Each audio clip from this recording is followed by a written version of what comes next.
ficar de acordo com as leis de trânsito brasileiras, mas também para a sua segurança. Afinal, ela pode ser um recurso utilizado para evitar uma colisão no trânsito. Por vezes, a buzina automotiva para de funcionar de repente e o motorista só vai descobrir isso no momento que mais precisa dela. Para não ser surpreendido e ficar na mão, confira quais são os problemas.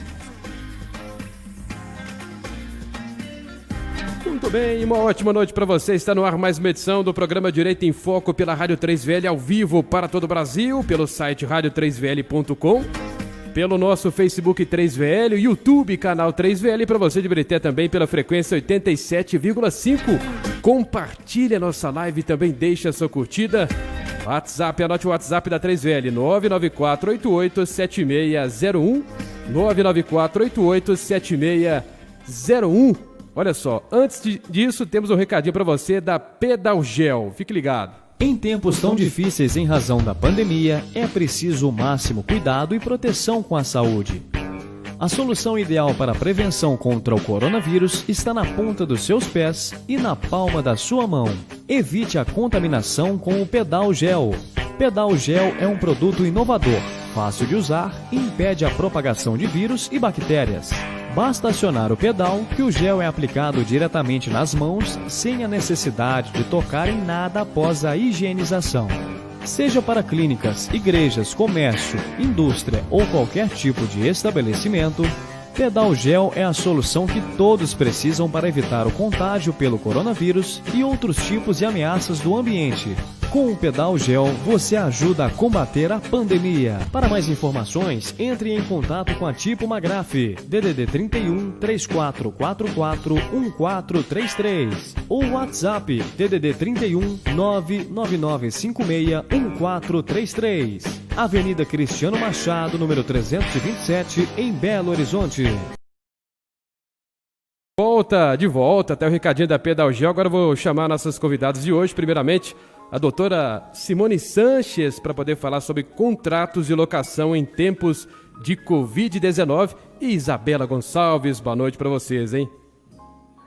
Boa noite, Túlio. Boa noite, doutora Simone. Boa noite a todos os nossos ouvintes, internautas. É um prazer tê-los aqui conosco. E principalmente a doutora Simone, né, por estar aqui cedendo o seu tempo e trazer muitos conhecimentos, né, para os nossos ouvintes. Boa noite. Obrigada. Simone. Boa noite, doutora Isabela. Boa noite, Túlio. Boa noite. Boa noite aos nossos ouvintes, aqueles também que estão nos assistindo nessa noite de terça-feira. Pois é, mas antes... Pode falar, desculpa. Não. Eu quero só falar que eu tenho que falar, né, do seu currículo para os nossos ouvintes, falar, né, que a doutora Simone, pessoal, ela é advogada com atuação em Direito Imobiliário há 10 anos, pós-graduada em Direito Imobiliário, pós-graduada em Direito Médico pela Universidade de Coimbra e mestranda em Direito Civil pela Universidade Autônoma de Lisboa, né, lá que nós nos conhecemos, tivemos o privilégio, né, de ficar Exato. Mas vamos lá. Pode falar, desculpa, tá? Então, eu agradeço o convite. Vamos tentar aqui nesse bate-papo trazer para os nossos ouvintes algumas questões importantes sobre o impacto da pandemia e especialmente da quarentena nos contratos de locação. Isso porque são contratos de longo prazo, né? Onde as partes elas precisam ter um bom relacionamento. Os contratos são elaborados com prazos de 30, 24 meses, então são longos contratos, onde uma boa relação ela é o principal dentro desse período que vai se estabelecer esse contrato, né? Aqui nós vamos tratar, precisam ter um bom... Túlio, cadê você? Opa, pode falar. Pronto. Pode falar, Simone. Caiu não, né? Não, porque porque apareceu só você. Entendi. Isso. Pode falar normal. eu quero aqui dizer que nós vamos tratar de uma forma geral e abstrata, né? Por que o abstrato? Porque cada caso contratual, ou seja, cada locação, ela vai merecer um atendimento exclusivo, que é o que a gente chama de caso em concreto. Como aqui nós não pegamos um caso específico para analisar, nós vamos tratar dos aspectos gerais e de uma forma abstrata a relação contratual locatícia no período de quarentena. Quais são os impactos que ela vai gerar num contrato de locação?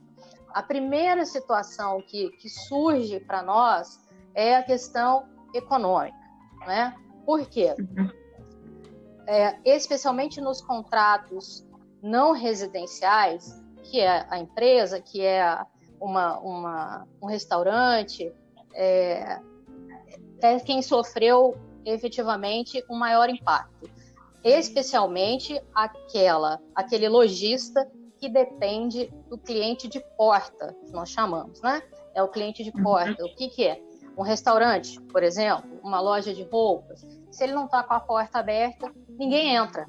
Então, ele foi obrigado, né, esse cliente de porta, e ele foi obrigado, muitas vezes por força de decretos municipais, a fechar o seu comércio. Não obstante essas relações de locação não residencial, que é a sua esmagadora maioria, né, de reclamação em relação a sustentar as parcelas dessas locações, nós temos também a locação residencial. E aí, um dado muito importante a ser considerado no eventual pedido de revisão e diminuição dessa locação é que, segundo o Secov, que é o sindicato de imobiliárias e administradoras, 80% das locações residenciais, as partes têm praticamente a mesma situação econômica. E esse locador, que é o proprietário do imóvel, ele tem um único imóvel que lhe serve de fonte de renda. Então, nessa situação onde você tem um locador que não é um grande investidor, que ele não tem um patrimônio enorme que é alugado, ele não vive de renda com 10, 15 imóveis alugados, mas ele tem um único imóvel que serve para manutenção ou complementação da renda daquela família. Até onde essa diminuição pode ocorrer? O importante aqui é nós sabermos que, antes de qualquer análise, temos que nos basear pela boa-fé. Doutora Simone, eu vou te interromper um pouquinho, né? Tá. Então, nós temos, né, aí a questão da locação residencial, né? Isso. E da locação, vamos dizer, empresarial, né? Comercial, né? A comercial, desculpa. Eu só queria saber o seguinte, como é que fica a questão da locação comercial, uma vez que, né, os estabelecimentos tiveram que ficar fechados, como você bem mesmo mencionou e ressaltou aí, muitas vezes por imposição, né, de decreto. Sim. E existe alguma previsão no sentido de que, olha, pode ser o que a lei, há previsão legal nesse sentido ou não há, no sentido de redução, ou é um acordo entre as partes em função dessa pandemia? Como que se deve proceder nesses casos? De alocação comercial. Do comercial. O que acontece, doutora Isabela? As regras para a revisão contratual, nesse momento, elas são as mesmas.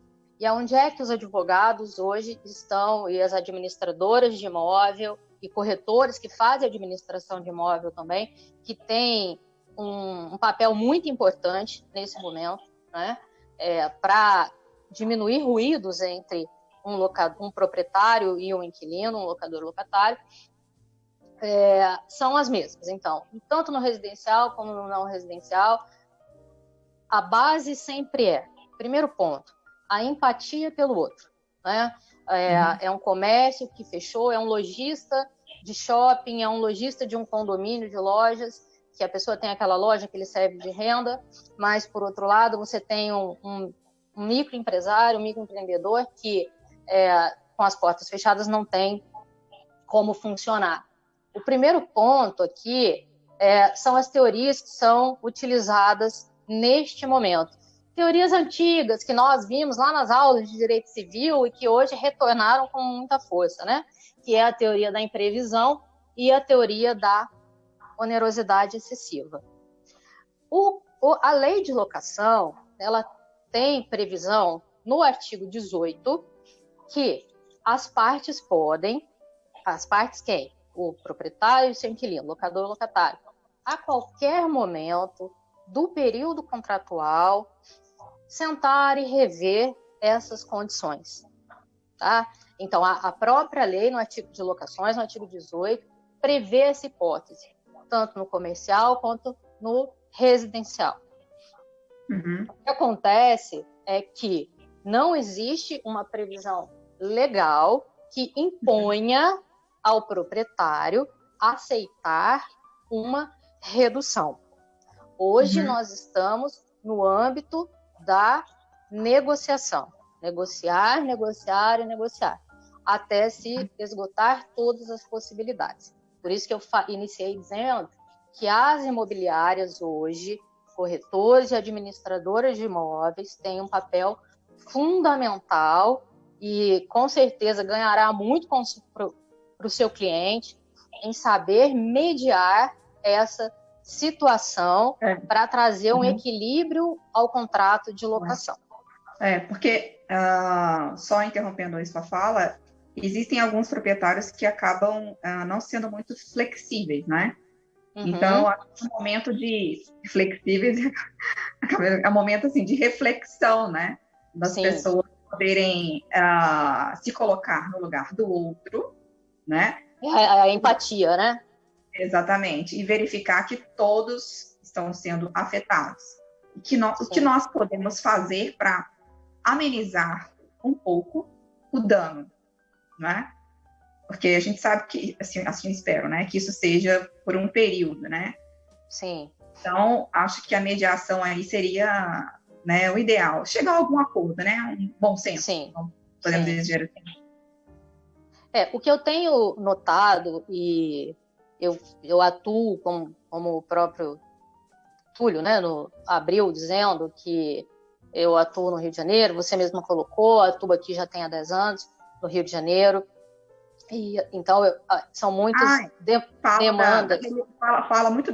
Conte um pouco para a gente como é que está a realidade aí no estado do Rio de Janeiro. Isso, Aqui no Rio de Janeiro, eu atuo muito na área da Barra da Tijuca e Recreio dos Bandeirantes, aonde existe, de fato, uma cobrança muito grande do poder público em fiscalizar se as empresas estão abrindo ou não as suas portas, né? Nós temos bairros aqui, é um município de extensão territorial muito grande, e nós temos aqui bairros mais afastados, bairros como, por exemplo, Campo Grande, que, em tese, não respeitaram o fechamento do comércio. Então, pontualmente, nós temos esse problema. Mas existe, sim, a determinação municipal e estadual para a realização da quarentena e não funcionamento do comércio não essencial, né? Isso significa que aqui nós temos aberto lojas de construção, material de construção, farmácias, mas restaurantes, shopping centers estão todos fechados. O que eu pude observar é que aqui, por parte dos shopping centers, houve uma adequação desses contratos, quando eles suspenderam o pagamento dos aluguéis durante o período de fechamento, né?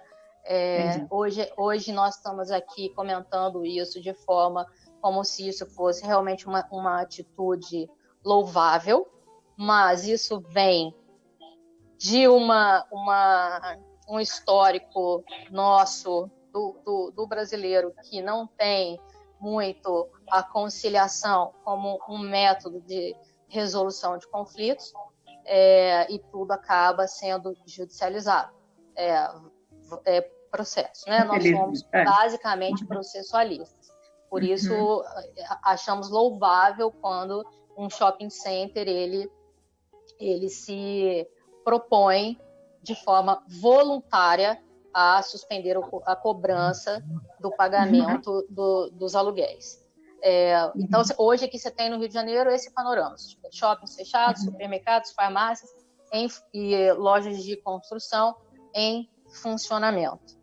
O que também as imobiliárias me reportam é que os seus negócios diminuíram em 70%. Entendi.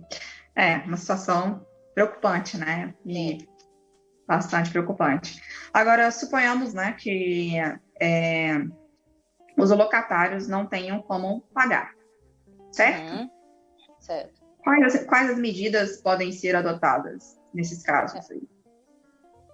Então, sempre lembrando que esse locatário ele tem que ter um justo motivo para a não realização do pagamento. O simples fato de estarmos no período de quarentena, onde, por outro lado, o imóvel residencial tem sido muito mais utilizado do que antes. Você tem essa inversão. Então, o primeiro caso existe um justo motivo ou é porque estou em quarentena, também quero me aproveitar dessa onda? Isso é um pouco de ocorrer.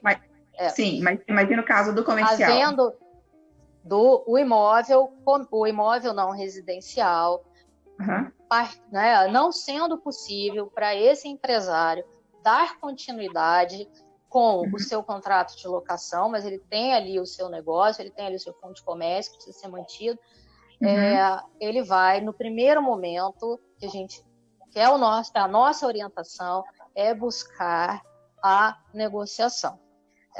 Você tem algumas hipóteses que podem garantir esse período de impossibilidade de pagamento, como, por exemplo, propor ao proprietário que utilize a caução que está em garantia para suprir esse período de impossibilidade de pagamento, né? É uma forma. Você tem alguns seguros, seguro-fiança, capitalização, que são formas de garantia de contratos de locação que podem ser utilizados, que alguns seguros prevêem a hipótese de pagamento em situação extraordinária, que é a que nós estamos passando no momento. Então, você tem essas formas. Não sendo possível, havendo a inflexibilidade desse proprietário para a negociação, vai restar o ajuizamento de uma demanda judicial, né? E essa demanda ela pode seguir por dois caminhos.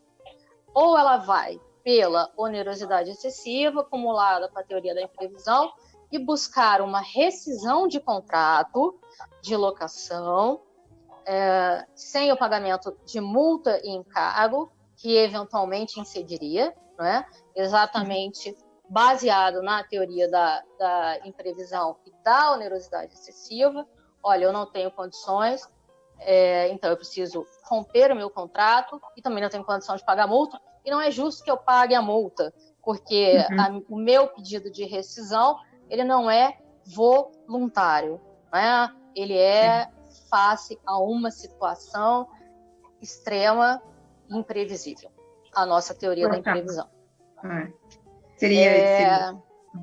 Isso seria, mas o que eu tenho indicado para os meus clientes, nesse caso, é que, e até alguns juristas muito renomados de São Paulo têm apontado que, para ter interesse da demanda, um dos requisitos para o ajuizamento da ação, é preciso informar judicialmente e comprovar que houve uma tentativa de negociação.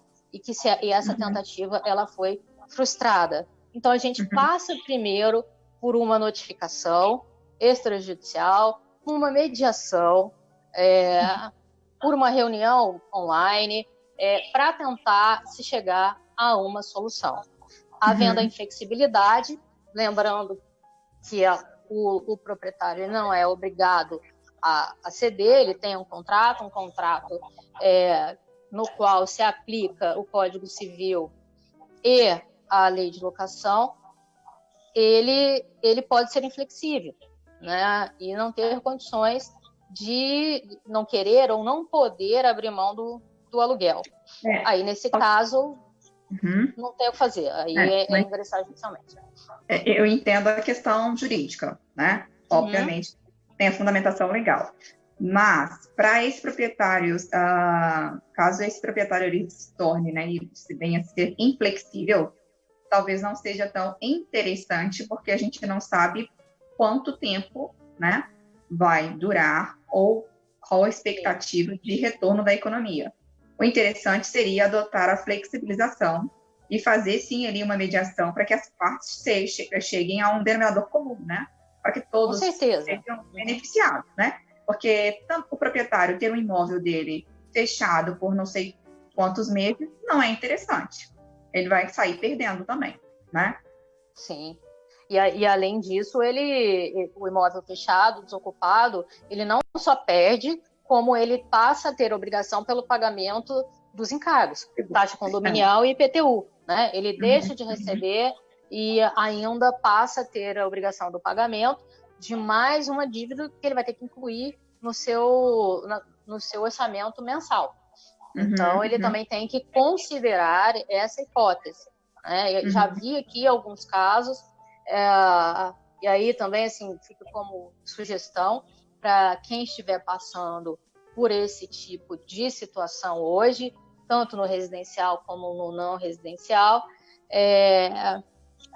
ou você, como eu disse anteriormente, né, utilizar as suas garantias do contrato de locação, ou então pedir a suspensão das parcelas, 3, 4 meses, nós não sabemos exatamente quando é que teremos uma normalidade, uma nova normalidade, né, porque como era antes é difícil nós voltarmos a um curto espaço de tempo. Então, essa nova realidade e como ela se estabelecerá, né? Aquele restaurante que antes tinha uma média de 100 refeições por dia, quantas ele passará a ter? X, não sabemos, né? Ainda que amanhã se diga que pode abrir a porta, você pode funcionar normalmente. Essa retomada, ela será lenta. Entendi. Doutora Simone, só te interrompendo, essa semana passada nós recebemos aqui um assessor, o Renato, e ele é assessor de investimentos, né? Então, a conclusão que eu chego, a segunda entrevista, né? A segunda entrevistada é que ninguém tem certeza de nada. Aí eu falo, né? Eu falei com ele e vou falar com você que eu vou tomar um suco de maracujá ou então um copo com açúcar, água com açúcar, porque ninguém sabe, né? É incerto, né? Não dá para saber. Ninguém tem uma bola de cristal. É incerto, mas aí cabe a nós, né, que somos operadores de direito, orientar aos nossos clientes que, nesse momento, especialmente de vulnerabilidade de todas as partes, que se utilize daquele jargão do direito, não confie, contrate. Se tiver que fazer a sua alteração contratual, faça por meio de um aditamento, utilize um contrato, a confirmação por um e-mail, porque, como nós falamos, os contratos de locação, eles são extensos, né? Contratos de trato contínuo. E muitas vezes aqueles contratos eles são longos e as relações entre as partes são relações boas, né? Aquela, né?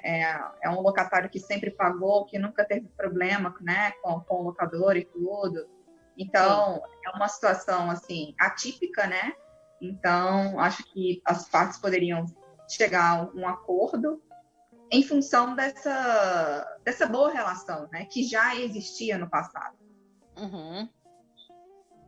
Não, com certeza. E o que nós, diante desse panorama de incerteza, nós podemos hoje fazer algumas afirmações. Essa situação é passageira, né?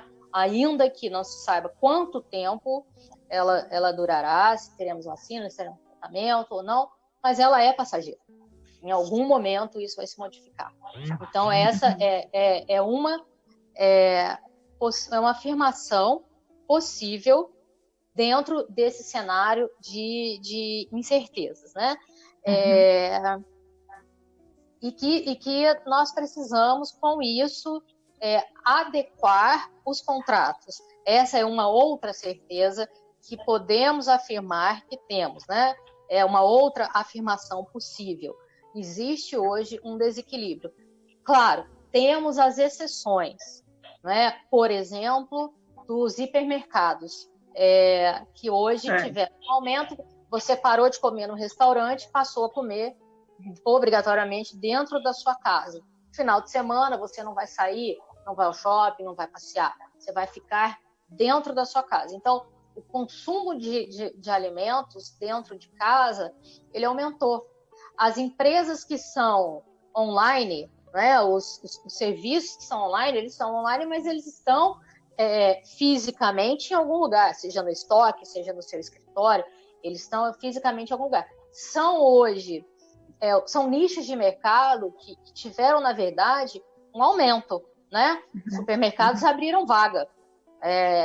Com certeza, fábricas de insumo para hospitais e medicamentos também tiveram um aumento na sua demanda produtiva.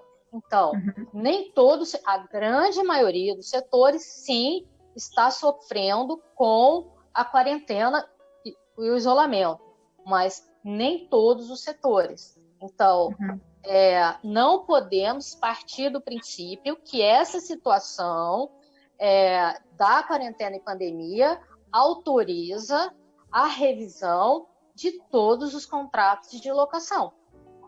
Sim. Temos seja, partir desse princípio. Sim, nós temos que analisar cada caso, né? O caso concreto. Cada caso concreto, né? Com certeza, né? Porque vai ter uma realidade distinta, uma realidade diferente. Igual não vou chamar de você de senhora, não, Simone. Vou chamar de você, tá? Por favor. Obrigada.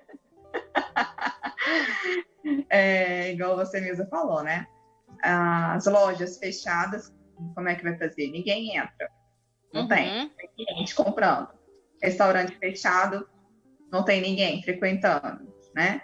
Então, ali é onde vai caber, sim, a negociação e a revisão, né?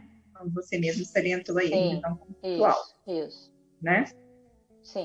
E uma questão, eu queria só que você esclarecesse aqui para os nossos ouvintes, se por acaso, vou te dar um exemplo, uma pessoa que atua aí na área de esportes, a gente não tem previsão, né, de quando vai voltar. Acho que sejam os mais afetados, né? Então, você tem esportes, lá você disse esportes? Tá. Isso.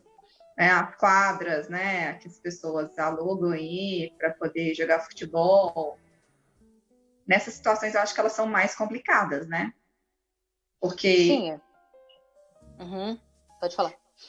Nesse caso, o interessante haveria possibilidade de suspender a cobrança desse aluguel, hein? Nesses casos? Eu acredito que sim. Nós estamos sempre falando do quê? De uma negociação baseada numa prova, tá? De diminuição da renda daquela empresa. Por exemplo, você citou uma quadra de futebol. Você tem dois pontos importantes. Primeiro, você está falando de lazer. E se as pessoas hoje estão com uma capacidade diminuída do seu poder aquisitivo, o lazer realmente é a primeira coisa que se corta, né? Então, você está falando de lazer e está falando de um esporte coletivo que está proibido. Porque você vai ter um acúmulo de pessoas ali, né? Sim. Pessoas no mesmo lugar, correndo muito próximo. Então, são lugares que estão fechados. As academias, né? Não estão funcionando. E acredito que a um longo prazo, as pessoas também terão medo de ir para uma academia. Vai haver uma mudança no comportamento. E por isso uma necessidade dessa adequação. E aí eu volto a dizer, é negociar.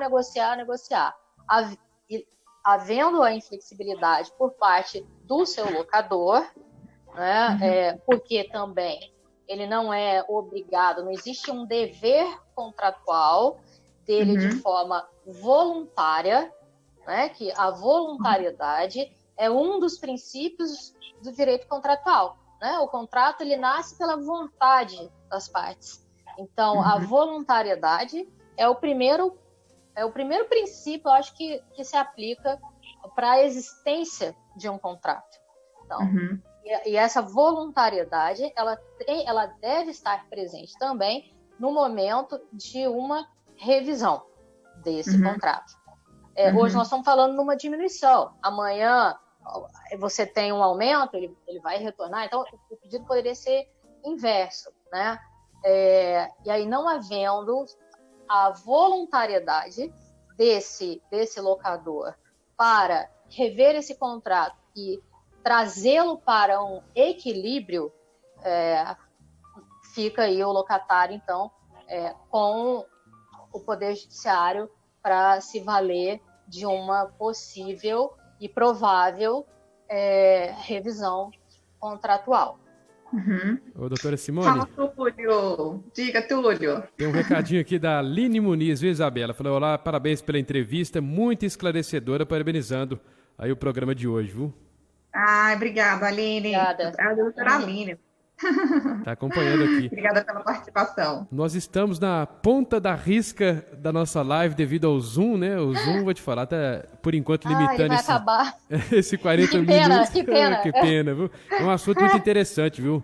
É um assunto muito interessante porque, assim como a Isabela frisou, né? Muita gente nessa situação difícil, talvez não tá vendendo, mas tem que pagar o aluguel, né? É igual o seu barriga, né? Chega lá em cima da... Ai, meu Deus. Do programa Chaves, né? O seu barriga vai cobrar o aluguel, né? Cobrar o aluguel. Mas, verdade. Agradecendo mais uma vez aí a participação da doutora Simone. Mais um grande programa agradeço. Direito em Foco, viu, Isabela? Oi? Mais um grande programa Direito em Foco, viu? Eu também quero agradecer, viu, por sua participação, doutora Simone. Muito obrigada. Obrigada a você pelo convite. E depois que acabar esse caos, você pode vir, tá? Para Minas Gerais, comer um pão de queijo. Com certeza. E a Aline Muniz voltou a falar aqui, ó. A Aline Muniz falou que estamos todos muito afligidos e apreensivos. Ninguém sabe de nada por enquanto ainda, né? A vacina parece que ainda está em estudo.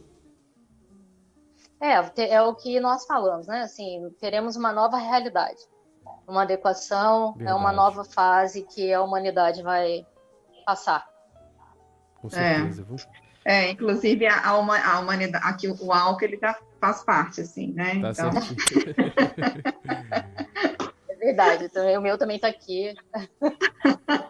Fazendo a propaganda, né? Fazendo propaganda, né? E falando em propaganda, né, pra gente finalizar aqui, mais uma vez, agradecendo aí a doutora Simone, né, uma boa semana também, boa sequência de semana. Obrigada. Isabela também, valeu mais uma vez pela participação. Imagina, eu que agradeço, Túlio. Uma ótima semana e para uma nós. boa semana para todos nós, para todos os nossos ouvintes e internautas. É isso aí, vamos em frente. Vamos ter fé que tudo vai passar, gente. Com certeza. Muito bem, na Boa terça-feira... noite, pessoal. Uma ótima noite. Terça-feira que vem tem mais, agora tem um recadinho para você do Pedalgel. Fique ligado, hein? Em tempos tão difíceis em razão da pandemia, é preciso o máximo cuidado e proteção com a saúde. A solução ideal para a prevenção contra o coronavírus está na ponta dos seus pés e na palma da sua mão. Evite a contaminação com o Pedalgel. Pedalgel é um produto inovador, fácil de usar e impede a propagação de vírus e bactérias. Basta acionar o pedal que o gel é aplicado diretamente nas mãos sem a necessidade de tocar em nada após a higienização. Seja para clínicas, igrejas, comércio, indústria ou qualquer tipo de estabelecimento, Pedalgel é a solução que todos precisam para evitar o contágio pelo coronavírus e outros tipos de ameaças do ambiente, Com o Pedal Gel, você ajuda a combater a pandemia. Para mais informações, entre em contato com a Tipo Magraf, DDD 31 3444 1433 ou WhatsApp DDD 31 99956 1433. Avenida Cristiano Machado, número 327, em Belo Horizonte.